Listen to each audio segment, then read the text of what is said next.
അഹമ്മദാബാദ് വിമാന അപകടത്തിൽ ഒരു മൃതദേഹം കൂടി കണ്ടെത്തി. 4 മെഡിക്കൽ വിദ്യാർത്ഥികൾ മരിച്ചെന്ന് ജൂനിയർ ഡോക്ടേഴ്സ് അസോസിയേഷൻ അറിയിച്ചു. 20 വിദ്യാർത്ഥികൾക്ക് പരിക്കുണ്ട്. ഹോസ്റ്റലിൽ താമസിച്ച ഡോക്ടേഴ്സിന്റെ കുടുംബാംഗങ്ങളായ 4 പേരും ഈ അപകടത്തിൽ മരിച്ചതായി വിവരങ്ങൾ വരുന്നു. മെഡിക്കൽ കോളേജ് ഹോസ്റ്റലിൽ നിന്ന് 21 മൃതദേഹങ്ങളും കണ്ടെത്തി. 12 जून को जो प्लेन क्रैश की दुर्घटना सिविल हॉस्पिटल में हुए उसके बारे में मैं अभी बताना चाहूँगा कि उसमें 4 मेडिकल स्टूडेंट की दुखद मृत्यु हुई है और उसके अलावा जो रिलेटिव थे सुपर स्पेशलिस्ट के रेसिडेंट डॉक्टर थे उनके रिलेटिव के साथ टोटल डेथ के 9 है और 20 स्टूडेंट को इधर एडमिट किया गया था, जिसमें से 11 को डिस्चार्ज कर दिया गया और जो भी स्टूडेंट अंडरगोइंग ट्रीटमेंट है वो अभी स्टेबल है, आउट ऑफ डेंजर. ശ്രീനാഥ് ചന്ദ്രൻ അതോടൊപ്പം തന്നെ വിഷ്ണു സുരേഷ് ഞങ്ങളുടെ പ്രതിനിധികൾ ചേരുന്നുണ്ട് വിവരങ്ങളുമായി. ശ്രീനാഥ്, 4 മെഡിക്കൽ വിദ്യാർത്ഥികൾ മരിച്ചു എന്നതാണ് ഇപ്പോൾ നമുക്ക് കിട്ടിയ ഔദ്യോഗികമായ സ്ഥിരീകരണം എന്നാണ് ഞാൻ മനസ്സിലാക്കുന്നത്. പക്ഷെ അതോടൊപ്പം ശ്രീനാഥ്, പലരെയും കാണാനില്ല എന്ന് പറഞ്ഞ് അവരെ തിരഞ്ഞ് ആശുപത്രി വരാന്തയിലും മോർച്ചറിക്ക് മുന്നിലും കാത്തുകെട്ടി കിടക്കുന്നവരുണ്ട്. അപ്പോൾ ഈ മരണസംഖ്യ ഇനിയും ഉയരാനുള്ള സാധ്യതയുണ്ടോ? എന്താണ് ഈ മെഡിക്കൽ വിദ്യാർത്ഥികളുടെ അസോസിയേഷൻ, അവരുടെ പ്രതിനിധികൾ എന്താണ് പറയുന്നത്? ശ്രീനാഥ്.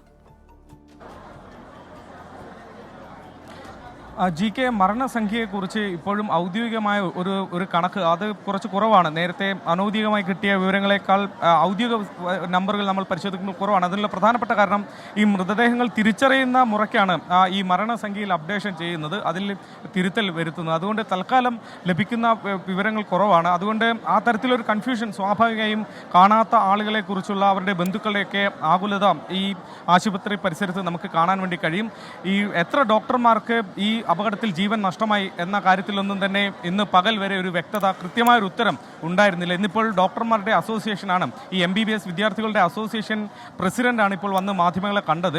ധവൽ ഗമീത് എന്ന പ്രസിഡന്റ് വന്ന് പറയുന്നത് 4 MBBS വിദ്യാർത്ഥികൾക്ക് ജീവൻ നഷ്ടമായി. മാത്രമല്ല ഈ ഹോസ്റ്റൽ കെട്ടിടത്തിന് അകത്ത് ഈ സ്പെഷ്യാലിറ്റി ഡോക്ടർമാരുടെ ബന്ധുക്കൾ താമസിക്കുന്നുണ്ട്, അവരുടെ അടുത്ത കുടുംബാംഗങ്ങൾ താമസിക്കുന്നുണ്ട്. അതിൽ 4 പേർക്ക് കൂടി ജീവൻ നഷ്ടമായിട്ടുണ്ട്. ആകെ 20 വിദ്യാർത്ഥികൾക്കാണ് പരിക്കേറ്റിട്ടുള്ളത്. അതിൽ 11 പേർ ആശുപത്രി വിടുകയും ചെയ്തിട്ടുണ്ട്. ഒരു സ്പെഷ്യാലിറ്റി ഡോക്ടറുടെ ഭാര്യയ്ക്ക് ഗുരുതരമായി പരിക്കേറ്റിട്ടുണ്ട്. അവർ ഇവിടെ ചികിത്സയിലുണ്ട് എന്ന വിവരം കൂടിയാണ് ഇന്ന് ഔദ്യോഗികമായി അവർ പറയുന്നത്. ഇത് ഡോക്ടർമാരുടെ സംഘടനയാണ്, MBBS വിദ്യാർത്ഥികളുടെ സംഘടനയാണ് ഈ വിധം ഒരു അപ്ഡേഷൻ നമുക്ക് ഇതുമായി ബന്ധപ്പെട്ട് തരികയും ചെയ്യുന്നത്. അതുകൊണ്ട് മരണസംഖ്യയെക്കുറിച്ച് ഇപ്പോഴും കൃത്യമായ ഒരു അവസാന കണക്ക് ഇതുവരെ പുറത്തേക്ക് വന്നിട്ടില്ല. അതിപ്പോൾ DNA പരിശോധന ഫലം കൂടി വരുന്ന മുറയ്ക്ക് മാത്രമേ അത് ആ കാര്യത്തിൽ ഒരു അപ്ഡേഷൻ വരികയുമുള്ളൂ. ഇവിടെ ഇപ്പോൾ ഈ വാർത്താ സമ്മേളനത്തിന് പിന്നാലെ ഒരു പോസ്റ്റർ പതിച്ചത് നമുക്ക് കാണാം.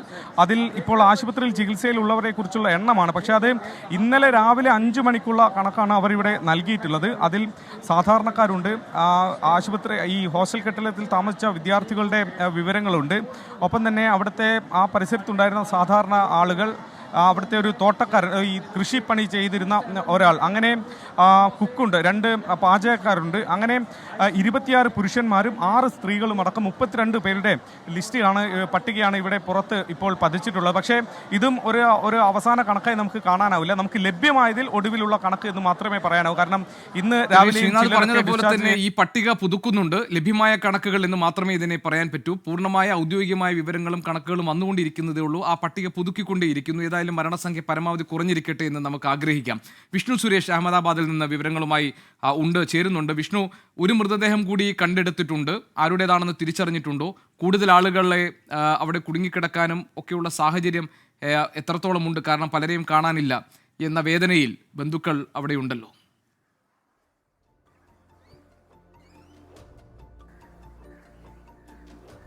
ജിക്ക്, അല്പസമയം മുമ്പാണ് ഈ വിമാനത്തിന്റെ അവശിഷ്ടം കിടക്കുന്ന പരിസരത്ത് നിന്ന് ഒരു മൃതദേഹം ലഭിച്ചത്. ഒരു സ്ത്രീയുടെ മൃതദേഹമാണ്. അത് എയർ ഹോസ്റ്റസിൻ്റെതാണെന്നാണ് നമ്മൾ ഈ ഘട്ടത്തിൽ മനസ്സിലാക്കുന്നത്. ഔദ്യോഗിക സ്ഥിരീകരണം മാത്രമാണ് ഇനി വരാനുള്ളത്. ഈ പ്രദേശത്ത്, അതായത് ഈ ഹോസ്റ്റലിനകത്ത് ആരും തന്നെ കുടുങ്ങിക്കിടക്കുന്നില്ല എന്നാണ് അല്പസമയം മുമ്പ് ഈ ഹോസ്റ്റലിൽ ഉണ്ടായിരുന്ന വിദ്യാർത്ഥികളുമായി സംസാരിക്കുമ്പോൾ മനസ്സിലാവുന്നത്. ആരെയും കാണാതായിട്ടില്ല എന്നുള്ളൊരു പരാതി ഇതുവരെ അവർക്ക് ഈ ഹോസ്റ്റലുമായി ബന്ധപ്പെട്ട് ലഭിച്ചിട്ടില്ല. പക്ഷേ ഈ പരിസര പ്രദേശത്തുള്ള ആളുകൾക്ക് അത്തരത്തിലുള്ള ആക്ഷേപങ്ങളുണ്ട്. പല ആളുകളും ഇന്ന് നേരിട്ട് ആശുപത്രിയിൽ എത്തി അത്തരം അവരുടെ വിയോജിപ്പുകളൊക്കെ രേഖപ്പെടുന്നത് കണ്ട് പലർക്കുമുള്ള പ്രതിഷേധം DNA ടെസ്റ്റ് വൈകുന്നു എന്നുള്ളതാണ്. പക്ഷേ 48 മണിക്കൂർ മുതൽ 72 മണിക്കൂർ വരെ ഈ DNA പരിശോധനയ്ക്ക് സമയമെടുക്കും എന്നാണ് ആശുപത്രി അധികൃതരിൽ നിന്ന് ലഭിക്കുന്ന വിവരം.